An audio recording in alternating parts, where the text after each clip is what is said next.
Hello and good afternoon. I'm Nicole Villar of the ASEAN Media Affairs and Strategic Communications team, and I'll be the moderator for today's press briefing. I am very pleased to have with us today the Department of Foreign Affairs spokesperson, Mr. Robespierre Bolivar. Mr. Bolivar will give us an update on the 50th ASEAN Ministerial Meeting and other related meetings, as well as of today, August 5. Very briefly, Mr. Bolivar has led the Philippine delegation to various ASEAN ministerial meetings abroad. At the same time, he also served as Deputy Chief and Consul General of the Philippine Mission to the European Union and the Philippine Embassy to Belgium and Luxembourg while working on Philippine-European bilateral issues. Aside from being the DFA spokesperson, he is also the Special Assistant in the Office of the Undersecretary for Policy. Ladies and gentlemen, let us all welcome Mr. Robespierre Bolivar. Mr. Bolivar, you have the floor.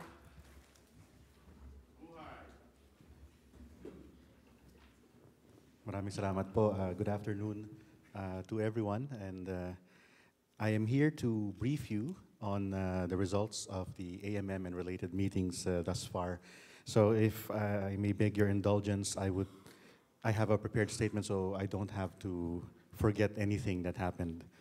And then we'll take a couple of questions afterwards. Allow me to provide you an overview of the meetings held over the last 2 days. On the morning of August 4th, the senior officials of the ASEAN Plus 3, which groups ASEAN, Japan, China, the Republic of Korea, convened to discuss the progress of the implementation of the APT Cooperation Framework for 2013 to 2017. The senior officials officially endorsed the ASEAN Plus 3 Cooperation Work Plan for 2018 to 2022 to the APT foreign ministers for adoption at their meeting on August 6. The SOM also discussed preparations for the APT foreign ministers meeting, as well as the commemorative summit for the 20th anniversary of the ASEAN Plus 3 cooperation, which will be held on November 13. The EAS senior officials also met to discuss the progress on the plan of action to implement the Phnom Penh Development Initiative for 2014 to 2017, the preparations for the 7th East Asia Summit Foreign Ministers meeting, and the outcome documents which are currently being finalized. On the afternoon of August 4th, Secretary of Foreign Affairs Alan Peter S. Cayetano chaired the meeting of the Commission of the Southeast Asian Nuclear Weapons Free Zone, where the progress of the implementation of the treaty was discussed. He also led the foreign ministers in their interface with the ASEAN Intergovernmental Commission on Human Rights.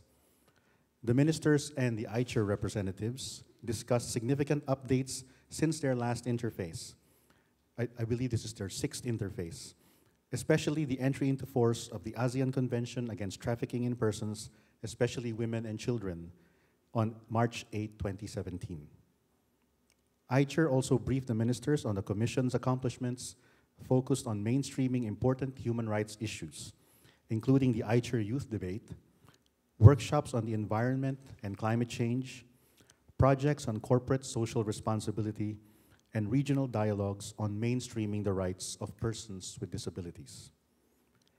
This morning, Secretary Cayetano led the ASEAN foreign ministers for the opening ceremonies of the 50th AMM. In his keynote speech, he highlighted that ASEAN has shown itself as an important regional organization over the last 50 years, especially in developing an intricate network of partnerships with external partners. He hailed the fact that 50 years after its establishment, the association has become stronger primarily because of its adherence to the true ASEAN way, where member states can passionately argue for their respective national interests while keeping in mind the regional interest and still come out of the meeting as friends. He encouraged the AMM to continue strengthening ASEAN's already significant role in effecting positive change in the world. Following the formal opening ceremonies, Secretary Cayetano chaired the 50th ASEAN Ministerial Meeting. In his opening remarks at the plenary session, he noted that while ASEAN was at the high noon of its existence as a regional grouping, the member states must continue to work to remain relevant to its citizens. The morning's plenary provided a venue for the ministers to discuss the status of implementation of the ASEAN Community Vision 2025. The ministers highlighted the importance of effectively implementing the ASEAN Master Plan on Connectivity, with the goal of creating a seamlessly connected Southeast Asia. They emphasized the importance of further strengthening ASEAN unity and centrality. The ministers were briefed on the annual report of the ASEAN Intergovernmental Commission on Human Rights and preparations for ASEAN's meetings with its dialogue partners in the post-ministerial conferences, ASEAN Plus 3, East Asia Summit, and the ASEAN Regional Forum formats. They also welcomed the adoption of the United Nations General Assembly resolution on ASEAN's 50th anniversary, which was co-sponsored by 67 UN member states and adopted unanimously. ASEAN Secretary General Lee Leung-min emphasized the fact that there are now 25 countries outside of ASEAN which have acceded to the Treaty of Amity and Cooperation, which highlights ASEAN's continued and growing importance as a global actor. In the afternoon, the ministers reconvened for their retreat session, which is closed door, but which provided them an opportunity to engage in a candid and extensive discussion on regional and international issues of common concern. After the retreat session, the ministers issued an ASEAN Foreign Ministers Statement on developments in the Korean Peninsula, which is now live on the websites of the ASEAN Secretariat and the Philippine Department of Foreign Affairs. Finally, the foreign ministers of the dialogue partners have begun arriving today in time for the series of post-ministerial conferences scheduled for tomorrow. Secretary Cayetano is scheduled to co-chair the ASEAN-Canada ministerial meeting tomorrow with Canadian Foreign Minister Chrystia Freeland. This year, of course, marks the 40th anniversary of our dialogue relations with Canada, and we expect that tomorrow's meeting will provide a venue to discuss how to further strengthen ASEAN-Canada cooperation for the next 40 years and beyond. With that, we can open the floor to questions.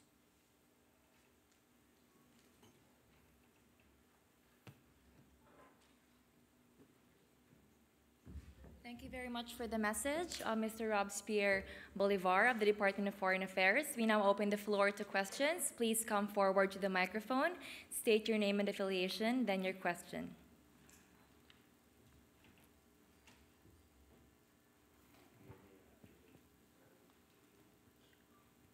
Hi, I'm Teresa Serrojano from Associated Press.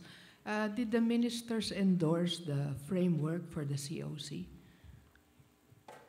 Thank you, Tess, for that question. Yes, the ministers endorsed the framework of the Code of Conduct for eventual adoption at the ASEAN-China ministerial meeting on August 6.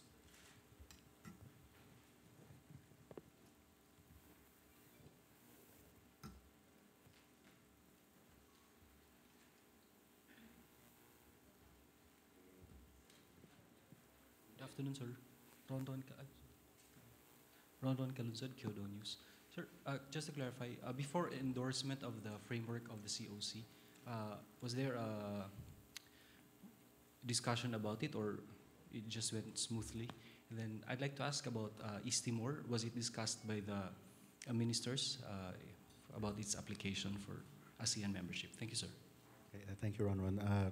The retreat session was a closed session, and we would have to wait for the issuance of the joint communique to find out the exact issues that were discussed and the exact position that ASEAN took on these issues. But we will issue the joint communique shortly. Good afternoon, sir. I'm Ellen Cruz of Tokyo Shimbun. Sir, there are reports that Vietnam is trying to push for its position on the South China Sea, and because in the past we know that Vietnam and the Philippines have somehow similar position on the issue, and they now want to mention the construction, the reclamation. Is there now a kind of consensus on the issue of South China Sea among the foreign ministers? At the risk of preempting the issuance of the joint communique, we expect there to be consensus on the joint communique, meaning on all the paragraphs comprising the joint communique. And once it is issued, hopefully very soon, we will see what comes out of the South China Sea and related paragraphs in the joint communique. Sir, Kiko Rosario from the Associated Press Television. Is it possible for you to please read the statement on the developments in the Korean Peninsula? If you don't mind, because we're doing this live, the press are live, if you can just read the statement, please. I don't mind at all. In fact, that's why I brought it here Okay. with me. But in any case, if I may read it, the ASEAN Foreign Minister's statement on the developments in the Korean Peninsula, August 5, 2017, Manila. We, the foreign ministers of the ASEAN, reiterate our grave concern over the escalation of tensions in the Korean Peninsula, including the most recent testing by the Democratic People's Republic of Korea of intercontinental ballistic missiles on 4 and 28 July 2017, and previous ballistic missile launches and 2 nuclear tests in 2016. These developments seriously threaten peace, security, and stability in the region and the world. In this regard, we strongly urge the DPRK to immediately comply fully with its obligations under all relevant UN Security Council resolutions. We reiterate our support for the complete, verifiable, and irreversible denuclearization of the Korean Peninsula in a peaceful manner, call for the exercise of self-restraint, and underscore the importance of creating conditions conducive for dialogue to de-escalate tensions. We support initiatives to improve inter-Korean relations towards establishing permanent peace in the Korean Peninsula. ASEAN stands ready to play a constructive role in contributing to peace and stability in the Korean Peninsula. We strongly call upon the DPRK as a participant of the ASEAN Regional Forum to positively contribute to realize the ARF vision to maintain the Asia-Pacific as a region of lasting peace, stability, friendship, and prosperity, where states and organizations, both within and outside the region, work in a spirit of mutual trust, appreciation, and respect to overcome security threats and challenges, and prevent escalation of potential conflicts with a view to creating an environment conducive to sustainable development, social progress, and improved quality of life for all peoples in the region.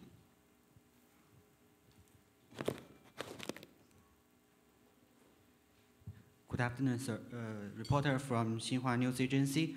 We know that Chinese Foreign Minister Wang Yi and the Philippine Secretary of Foreign Affairs Cayetano held a discussion in July, and they talked about the joint exploration in the South China Sea. The Philippines said it's open to the idea of joint exploration.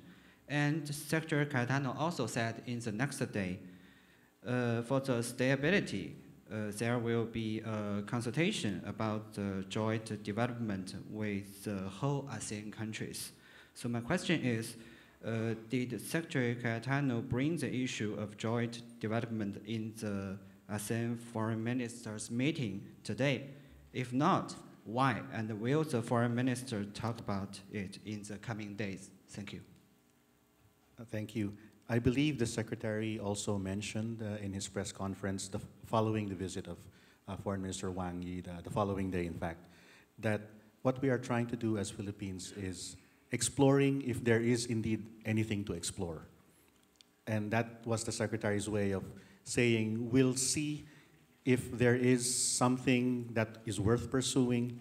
He mentioned something about, of course, commercial viability, but more importantly, he mentioned that any endeavor that the Philippines, whether in a corporate setting, enters into, should be compliant with the Philippine Constitution and its local laws. That is the most important thing that Secretary Cayetano mentioned. And also, you have to understand that the ASEAN meeting, the regular ministerial meeting, they have very limited time for more in-depth discussion of each issue. There are a lot of issues to cover.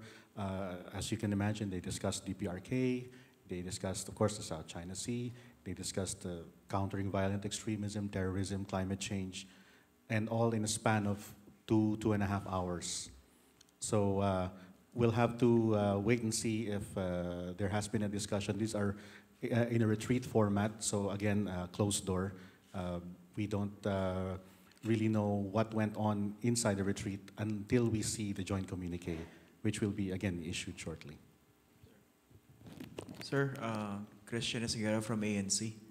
Sir, at this point, is there already consensus among the ASEAN ministers that the upcoming COC should be legally binding? Well, the Philippines, the Secretary has mentioned that the Philippine position is preferably for a legally binding instrument. But so far, as far as I know, the consensus in ASEAN is, at the very least, the code of conduct, which will be negotiated still. Just again to clarify that we are not expecting to adopt the code of conduct on August 6th. It is the framework. But the code of conduct negotiations, that will happen over the next few months or years, should produce a substantive and effective code of conduct. But just one follow-up. When you say substantive and effective code of conduct, you won't accept anything short of a code of conduct that is not legally binding. I'm asking about the Philippine position here. Yes, as I mentioned just before, the Secretary has mentioned that the Philippine position, or the Philippine preference, is for a legally binding code of conduct. Sir, Raul Dancel, The Straits Times, Singapore. Can you tell us what discussions you had concerning measures against terrorism, the spread of Islamist extremism in the region? Were there regional, sub-regional, national measures tabled? Thank you. Okay, thank you, Raul.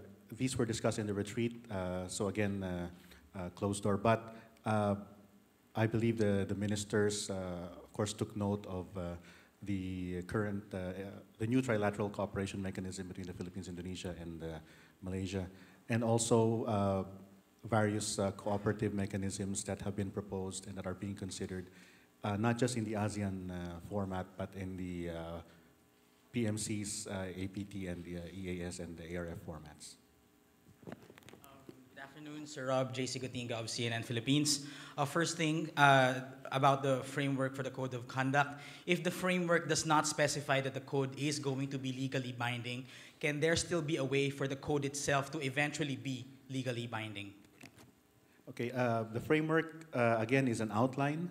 It helps structure the discussions, the negotiations eventually of the Code of Conduct. Now, when the negotiations start, then that is where you see countries putting in the more substantive aspects of the code. So it's entirely possible that that issue will be discussed, will be negotiated upon as the code is being negotiated. All right, and another matter, just to clarify the statement on the Korean Peninsula. Does this mean that North Korea's place in the ASEAN Regional Forum is secure for now? Remember that there were questions on whether DPRK can be isolated or excluded from the ARF. Okay, thank you. Let me just recall some key points of the foreign minister's statement.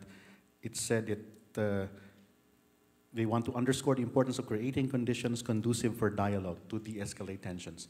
And as I mentioned at the press conference a couple of days, the other day, is that the ARF outside of the United Nations is probably the only forum where you have the relevant parties around the table to discuss these issues. So for now, we would hope that the ASEAN Regional Forum would provide that conducive atmosphere, meaning the ARF on August 7 will provide that conducive atmosphere for dialogue on the Korean Peninsula. All right, and then just one final question. Would you know if Secretary Tillerson and Minister Ri Yong-ho of the DPRK will speak on the sidelines of the ARF? We have no information on that. Charmaine De Gracias here, Verifiles. I just would like to follow up on that question on the statement on the Korean Peninsula. Is there actually a mechanism or a protocol in ASEAN that for the suspension, for example, of membership or for example, the downgrading of a level of engagement, and how much of a consideration was given to the call of the United States? Because it seems to us that hours before the U.S. State Secretary could actually land in the Philippines, the ASEAN came together and come up with something which is actually a rebuff of what Washington earlier called on to do on North Korea. So is this more of reiterating ASEAN's centrality on the issue, or it is actually giving a statement or a message to the U.S. on this issue? Thank you. The ASEAN has always been consistent about its position on the Korean Peninsula issue. In fact, this is I believe, the second statement we have issued during our chairmanship year on the DPRK. Of course, noting the fact that the North Koreans have tested more weapons in the past couple of months of 2017 than in the years previously. And this is a statement of that concern. And we want, ASEAN wants the North Koreans to know that ASEAN remains concerned about what it is doing, but also that we want to engage North Korea in a face-to-face, candid dialogue on what is happening on the Korean Peninsula. Because, as the statement mentioned, we hope that this dialogue will help de-escalate the tensions. So we are banking on a candid discussion of the issue in the upcoming ARF. And again, of course, referring to your first question, the DPRK only participates in the ASEAN Regional Forum. It does not participate in any of the other ASEAN-related meetings. And the ARF is a forum. I've been handling ARFs on and off since 1997. I know that there are criteria for selecting which countries can be admitted into the forum, but I personally have yet to see any hard and fast rule to say that we can ask this country to exit. Of course, if the DPRK wants to exit, then that is their prerogative. But, and again, since ARF is an ASEAN-related mechanism, it operates on the basis of consensus, so we have to have everyone on board on any decision that we make. I'm a newspaper staff writer from Japan, Mainichi newspaper. And then could you tell me the reason in detail why you made the statement about the Korean Peninsula alone, apart from the overall statement? Thank you. This is an expression of concern over the developments in the Korean Peninsula. As I mentioned, the tensions have been escalating over the past few months, and the ASEAN foreign ministers want to reiterate, to give ASEAN a strong voice on this issue.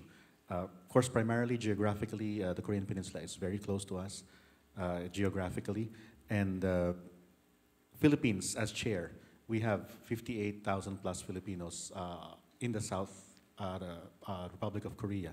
So this is a major concern for us, and any tension, any escalation in the tensions will definitely be noted and be discussed by ASEAN. Sir, Cliff Benson from Nikkei. The chairman's statement of the Philippine chairman's statement in April did not mention about the reclamation and militarization in the South China Sea. Are we keeping that position this time?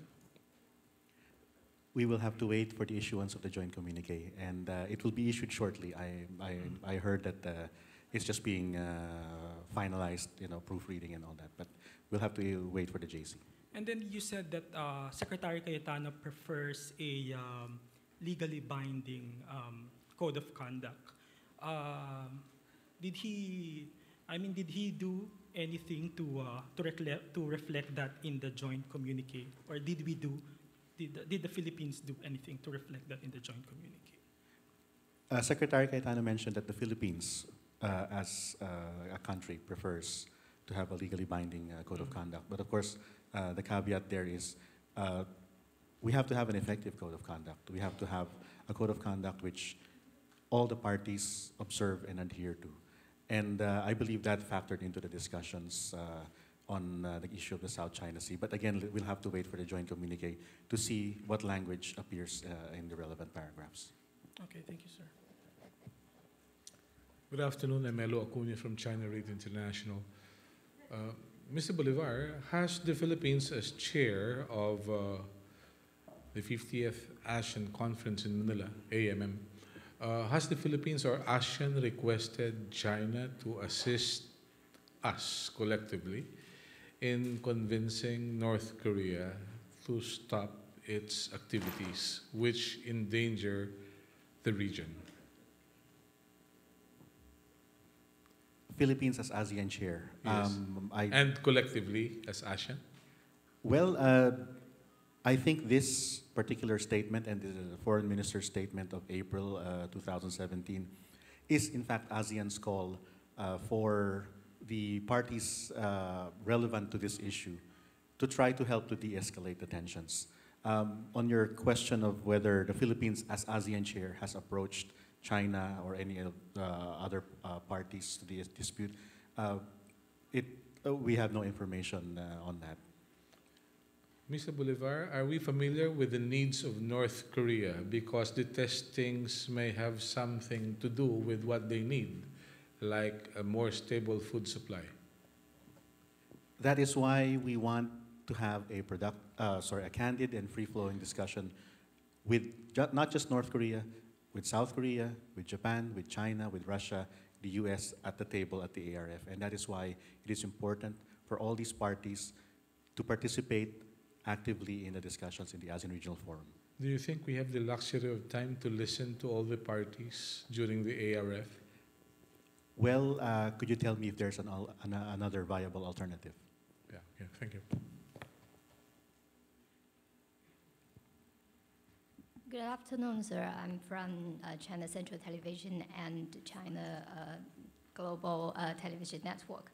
So my first question is, aside from the COC framework, is there going to be an ASEAN-China Code of Maritime Conduct? If yes, is it a follow-up or complementary to the framework? Thank you for that question. Yes, there is going to be an ASEAN, in fact, there is an ASEAN-China statement on the application of the Code for Unplanned Encounters at Sea in the South China Sea. Because our concern is that any accidents occurring between vessels in the South China Sea may lead to an escalation of tensions, and that's why last year at the Vientiane Ministerial, they adopted that joint statement, and it is being operationalized now.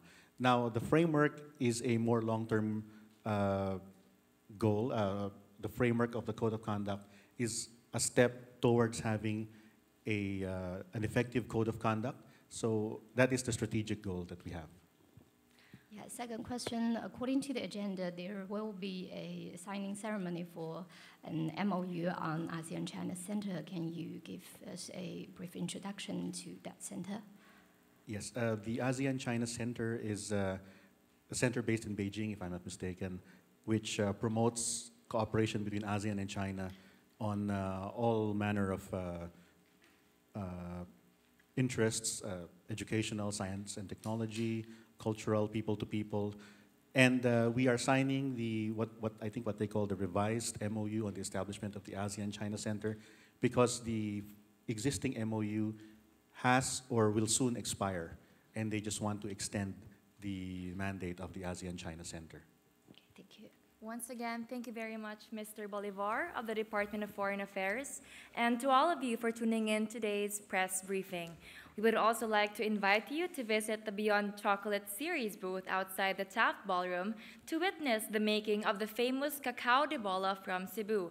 This is made with the Queen of Chocolate of Cebu, Ms. Rachel T. Choa. And there will also be a painting session using cocoa outside. Thank you very much and have a good day.